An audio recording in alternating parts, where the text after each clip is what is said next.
Blouse Saadat Hasan Manto. کچھ دنوں سے مومن بہت بے قرار تھا۔ اس کو ایسا محسوس ہوتا تھا کہ اس کا وجود کچا پھوڑا سا بن گیا تھا۔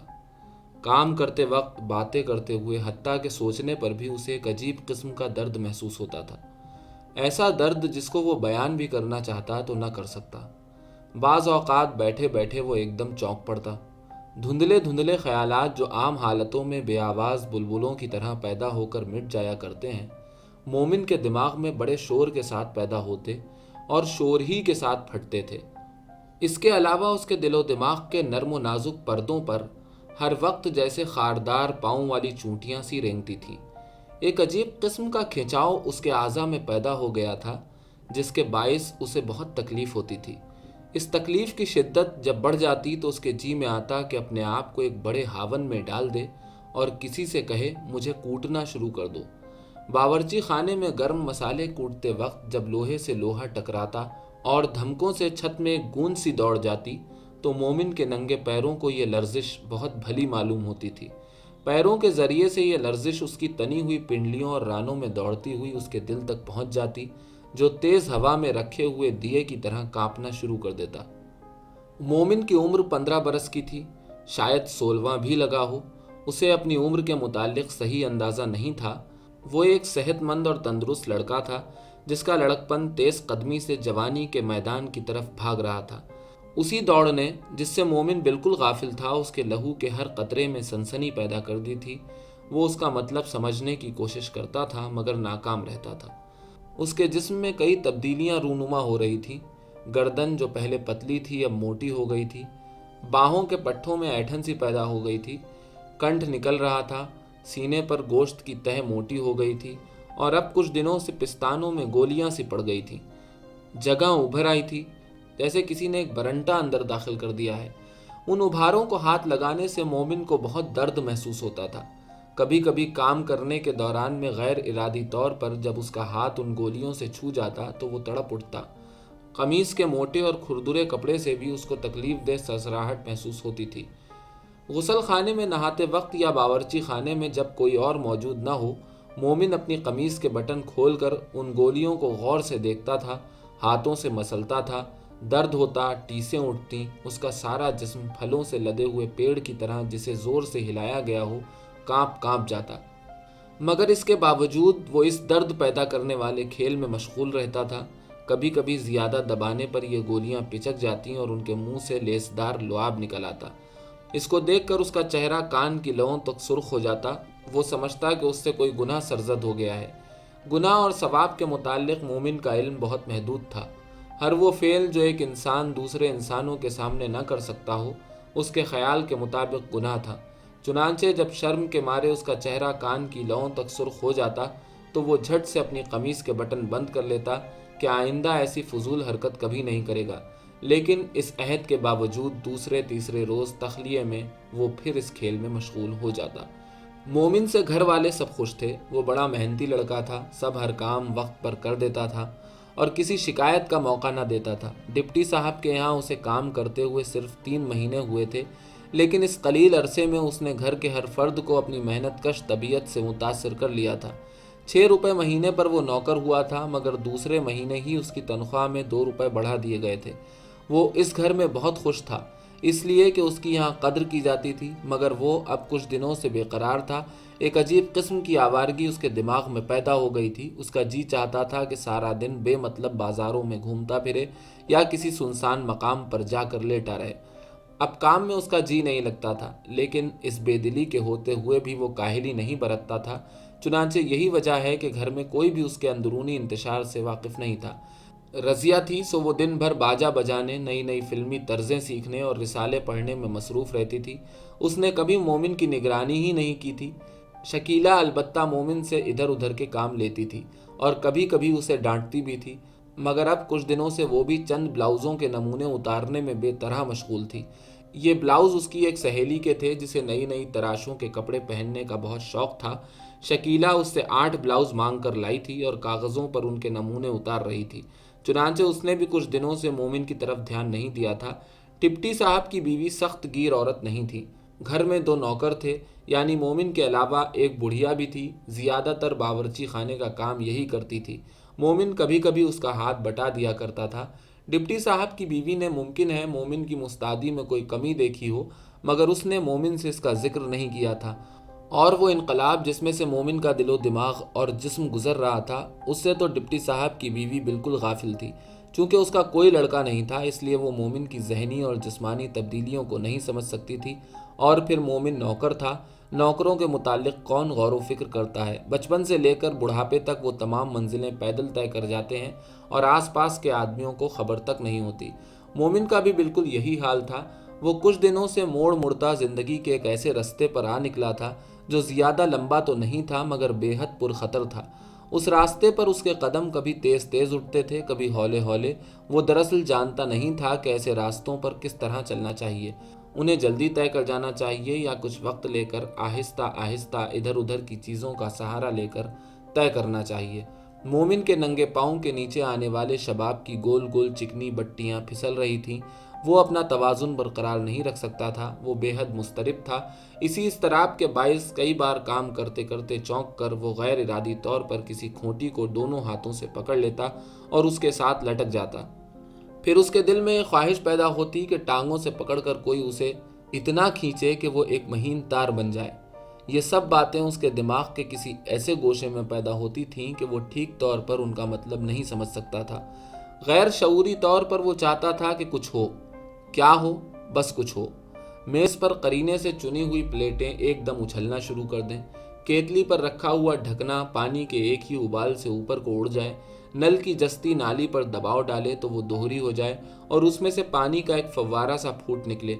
उसे एक ऐसी ज़बरदस्त तंगड़ाई आए कि उसके सारे जोड़ अलहदा अलहदा हो जाएं और एक ढीलापन पैदा हो जाए। कोई ऐसी बात वक़ू पजीर हो जो उसने पहले कभी ना देखी हो। मोमिन बहुत बेकरार था। रज़िया नई फिल्मी तर्जें सीखने में मशगूल थी और शकीला कागज़ों पर ब्लाउज़ों के नमूने उतार रही थी। और जब उसने ये काम ख़त्म कर लिया तो वो नमूना जो उनमें सबसे अच्छा था सामने रख कर अपने लिए ऊदी साटन का ब्लाउज़ बनाना शुरू किया। अब रज़िया को भी अपना बाजा और फिल्मी गानों की कॉपी छोड़कर उसकी तरफ मुतवज्जे होना पड़ा। शकीला हर काम बड़े एहतमाम और चाव से करती थी। जब सीने पिरोने बैठती तो उसकी नशिस्त बड़ी पुरित्मीनान होती थी। अपनी छोटी बहन रज़िया की तरह वो अफरा तफरी पसंद नहीं करती थी।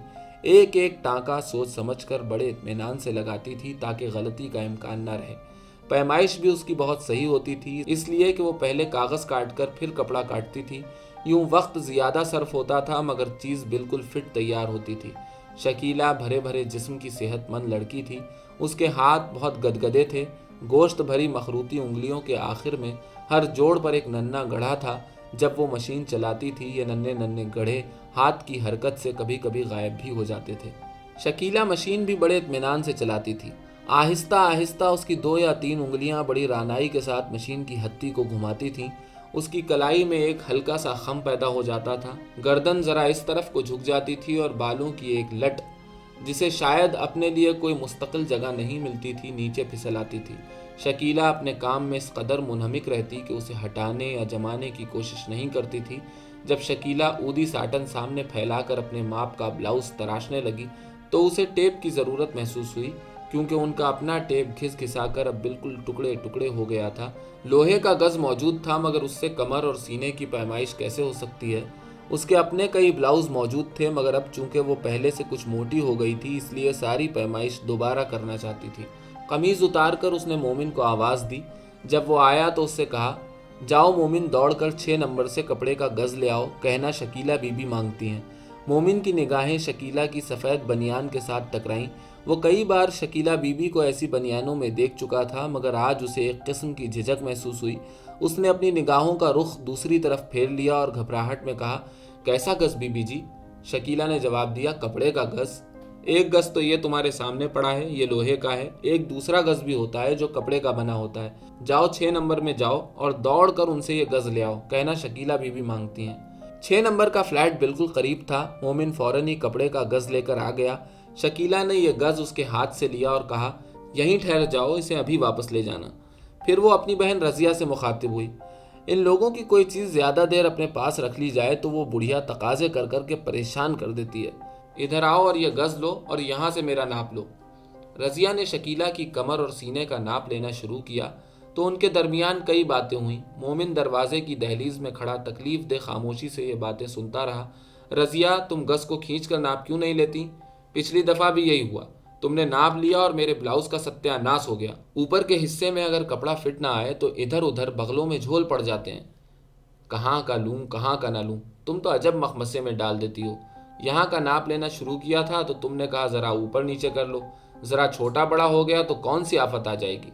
भाई वाह, चीज़ के फिट होने में तो सारी खूबसूरती है। सुरैया को देखो कैसे फिट कपड़े पहनती है, मजाल है जो कहीं शिकन पड़े, कितने खूबसूरत मालूम होते हैं ऐसे कपड़े।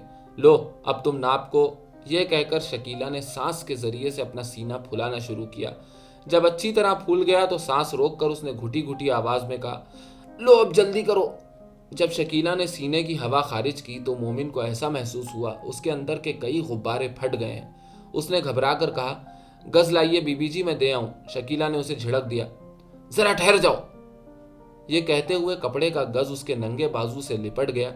जब शकीला ने उसे उतारने की कोशिश की तो मोमिन को सफ़ेद बगल में काले काले बालों का एक गुच्छा नजर आया। मोमिन की अपनी बगलों में भी ऐसे ही बाल उग रहे थे, मगर यह गुच्छा उसे बहुत भला मालूम हुआ। एक सनसनी सी उसके सारे बदन में दौड़ गई। एक अजीब व गरीब ख्वाहिश उसके दिल में पैदा हुई कि काले काले बाल उसकी मूछें बन जाएं। बचपन में वो भुट्टों के काले और सुनहरे बाल निकाल कर अपनी मूछें बनाया करता था। उनको अपने बालाई होंठ पर जमाते वक्त जो सरसराहट उसे महसूस हुआ करती थी, उसी किस्म की सरसराहट इस ख्वाहिश ने उसके बालाई होंठ और नाक में पैदा कर दी।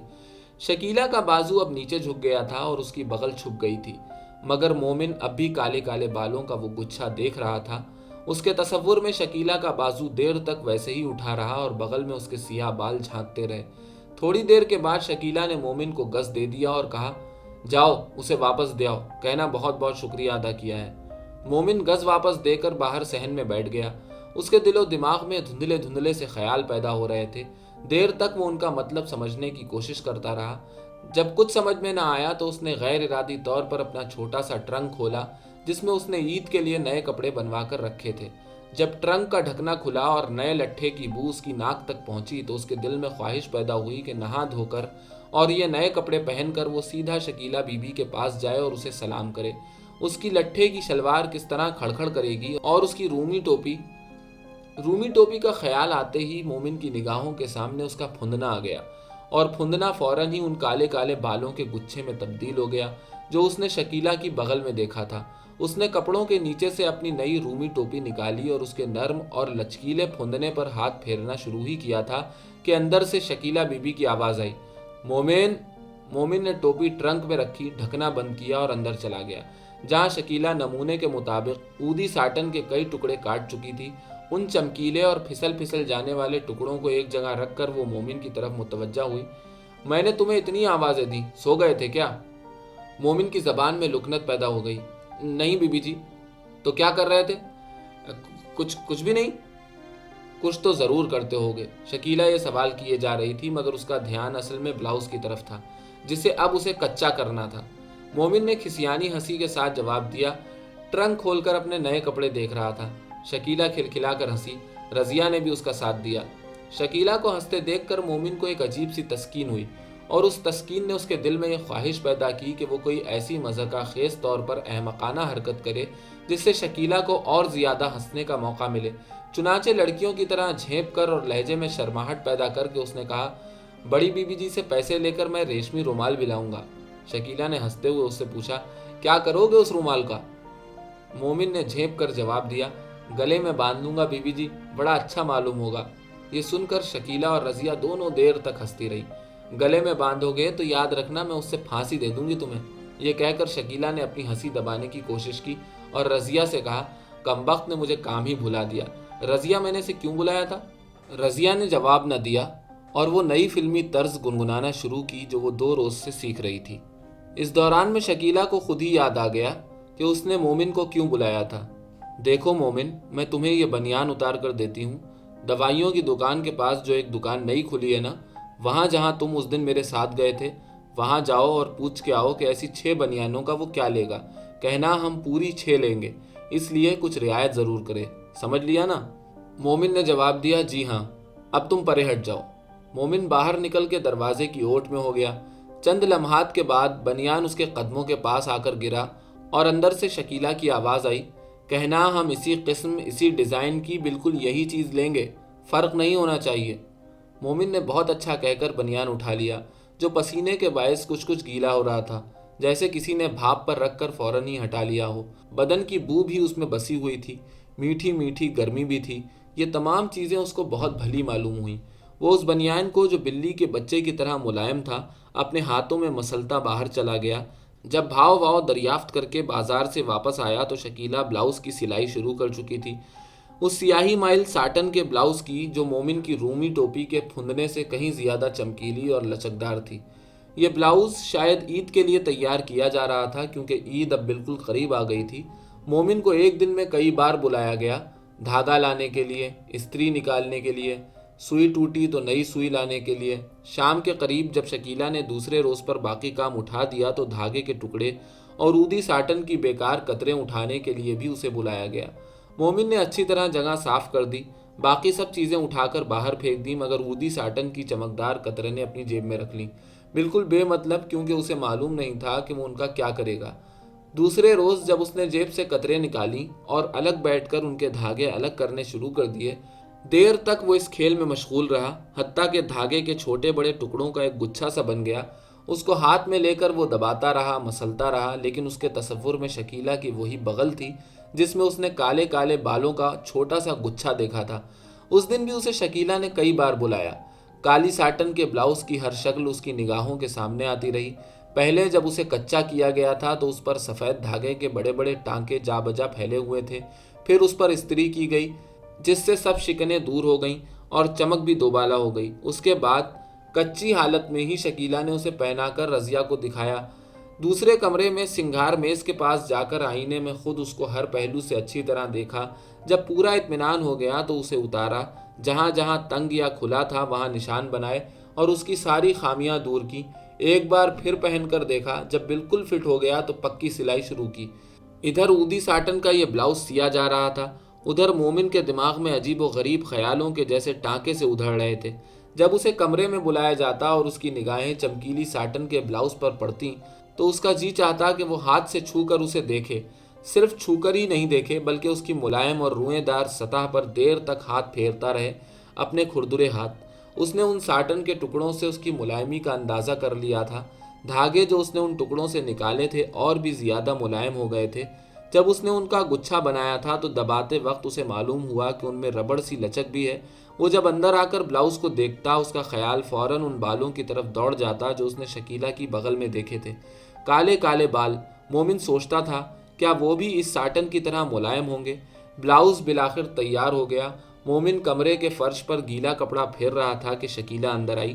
قمیض اتار کر اس نے پلنگ پر رکھی، اس کے نیچے اسی قسم کا سفید بنیان تھا جس کا نمونہ لے کر مومن بھاؤ دریافت کرنے گیا تھا۔ اس کے اوپر شکیلہ نے اپنے ہاتھ کا سلا ہوا بلاؤز پہنا، سامنے کے ہک لگائے اور آئینے کے سامنے کھڑی ہو گئی۔ مومن نے فرش صاف کرتے کرتے آئینے کی طرف دیکھا۔ بلاؤز میں اب جان سی پڑ گئی تھی۔ ایک تو جگہ پر وہ اس قدر چمکتا تھا کہ معلوم ہوتا تھا کہ ساٹن کا رنگ سفید ہو گیا ہے۔ شکیلہ کی پیٹھ مومن کی طرف تھی جس پر ریڑھ کی ہڈی کی لمبی جھری بلاؤز فٹ ہونے کے باعث اپنی پوری گہرائی کے ساتھ نمایاں تھی۔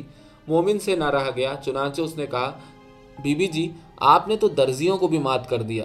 شکیلہ اپنی تعریف سن کر خوش ہوئی، مگر وہ رضیہ کی رائے طلب کرنے کے لیے بے قرار تھی، اس لیے وہ صرف اچھا سلا ہے نا کہہ کر باہر دوڑ گئی۔ مومن آئینے کی طرف دیکھتا رہ گیا جس میں بلاؤز کا سیاہ اور چمکیلا عکس دیر تک موجود رہا۔ رات کو جب وہ پھر اس کمرے میں سراہی رکھنے کے لیے آیا تو اس نے کھوٹی پر لکڑی کے ہینگر میں اس بلاؤز کو دیکھا۔ کمرے میں کوئی موجود نہیں تھا، چنانچہ آگے بڑھ کر پہلے اس نے غور سے دیکھا، پھر ڈرتے ڈرتے اس پر ہاتھ پھیرا۔ ایسا کرتے ہوئے اسے یہ محسوس ہوا کہ کوئی اس کے جسم کے ملائم روئیں پر ہولے ہولے بالکل ہوائی لمس کی طرح ہاتھ پھیر رہا ہے۔ رات کو جب وہ سویا تو اس نے کئی اوٹ پٹانگ خواب دیکھے۔ ڈپٹی صاحب نے پتھر کے کوئلوں کا ایک بڑا ڈھیر اسے کوٹنے کو کہا۔ جب اس نے ایک کوئلہ اٹھایا اور اس پر ہتھوڑے کی ایک ضرب لگائی تو وہ نرم نرم بالوں کا ایک گچھا بن گیا۔ یہ کالی کھانڈ کے مہین مہین تار تھے جن کا گولا بنا ہوا تھا۔ پھر یہ گولے کالے رنگ کے غبارے بن کر ہوا میں اڑنا شروع ہوئے، بہت اوپر جا کر یہ پھٹنے لگے۔ پھر آندھی آ گئی اور مومن کی رومی ٹوپی کا پھندنا کہیں غائب ہو گیا۔ پھندنے کی تلاش میں وہ نکلا، देखी और अनदेखी जगहों में घूमता रहा। नए लट्ठे की बू भी कहीं से आना शुरू हुई। फिर न जाने क्या हुआ, एक काली साटन के ब्लाउज पर उसका हाथ पड़ा। कुछ देर वो उस धड़कती हुई चीज पर हाथ फेरता रहा, फिर दफतन हड़बड़ा के उठ बैठा। थोड़ी देर तक वो कुछ न समझ सका कि क्या हो गया है। उसके बाद उसे खौफ, ताज्जुब और एक अनोखी टीस का एहसास हुआ। उसकी हालत उस वक्त अजीबो गरीब थी। पहले उसे तकलीफ दे हरारत महसूस हुई थी, मगर चंद लम्हात के बाद एक ठंडी सी लहर उसके जिस्म पर रेंगने लगी।